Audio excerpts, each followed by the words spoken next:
Mes chers amis, pourquoi les églises sont-elles si souvent désertes le dimanche? Pourquoi des familles entières s'éloignent-elles de leurs devoirs religieux? La foi est-elle éteinte dans toutes ces âmes? Non, je ne pense pas. Alors, quelle puissance peut donc les dominer au point de faire taire leur conscience et de leur faire abandonner les devoirs essentiels envers Dieu? C'est la peur. Oui, mes amis, la peur, qu'on appelle le respect humain, possède souvent une voix plus forte que celle du devoir.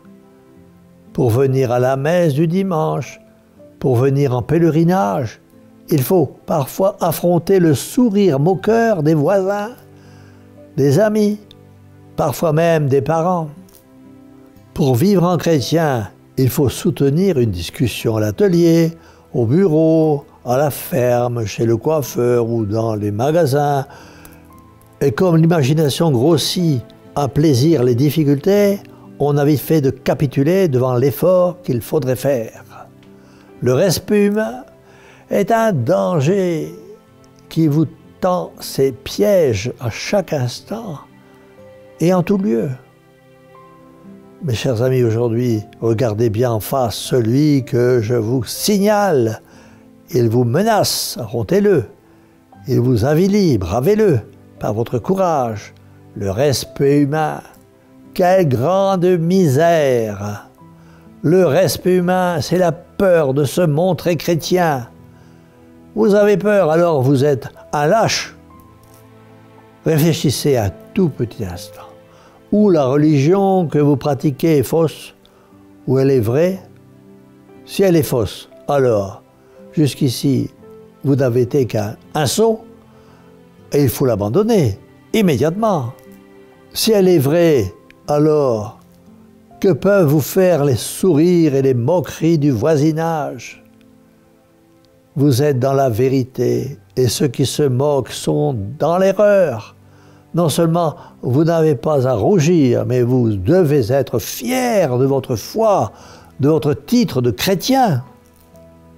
Marchez la tête haute et allez de l'avant avec le courage de celui ou celle qui combat pour la justice. Mais si vous avez peur, alors vous êtes un hypocrite. Dans le fond de votre âme, vous aimez Dieu. Dans le secret de votre cœur, de votre chambre, vous le priez. Dans les dangers et les maladies, vous avez recours à lui. Et devant les hommes, vous faites celui qui ne connaît pas Dieu, ou si peu. Vous menez double vie. Prenez garde. Vous voulez avoir un pied dans chaque camp. Ménagez, comme on dit, la chèvre et le chou. Vous jouez gros jeu, vous jouez un mauvais jeu. Vous avez peur, vous êtes donc un esclave, esclave des autres. L'inconnu de la rue lui-même vous effraie. Pensez donc, si l'on vous voyait entrer dans une église, si l'on vous entendait parler religion, on serait capable de vous traiter de calotin, de bigot, de fou. Malheureusement, mes chers amis, les exemples de cet esclavage foisonnent sous nos yeux. Combien de fois nous avons entendu de la bouche des braves gens qui auraient voulu venir à la messe dire « C'est embêtant, on va me voir, qu'est-ce que l'on va dire ?»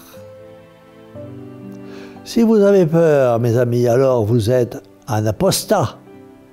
Par la foi de votre baptême, de votre première communion, vous vous êtes engagé à vivre les commandements et les conseils du bon Dieu. Et voilà que maintenant, vous avez honte.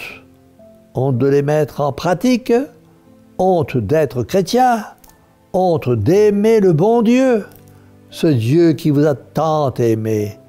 Vous rougissez de notre Seigneur Jésus-Christ, alors que vous devriez vous glorifier d'être son ami.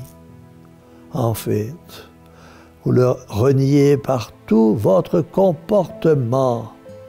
Pourtant, rappelez-vous que notre Seigneur a dit « Celui qui me reniera devant les hommes, je le renierai moi-même un jour devant mon Père.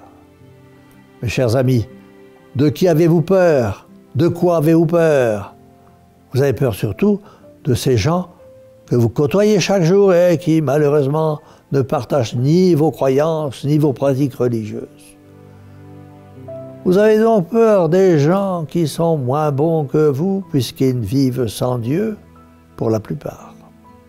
D'ailleurs, s'ils crient si fort, et s'ils essaient de vous détourner de vos devoirs religieux, ne serait-ce pas un peu parce que votre conduite leur est un perpétuel reproche?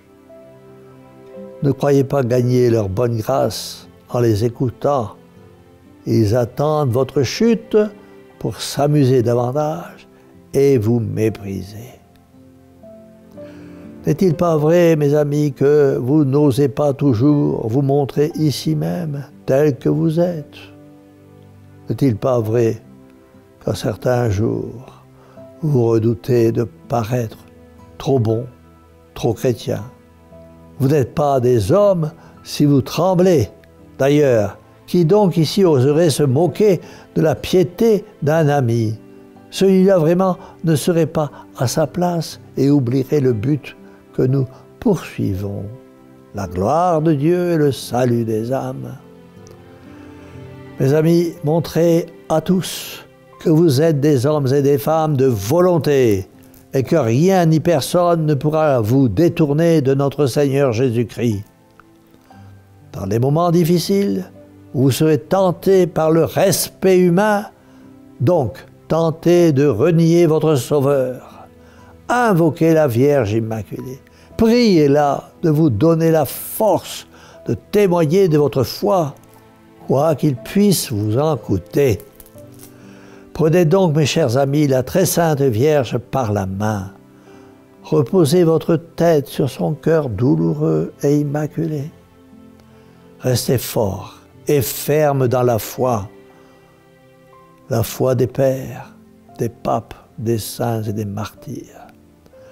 Soyez sincères avec vous-même, soyez francs avec le monde, soyez forts devant la tentation, soyez fiers de votre foi en Jésus-Christ, notre Seigneur.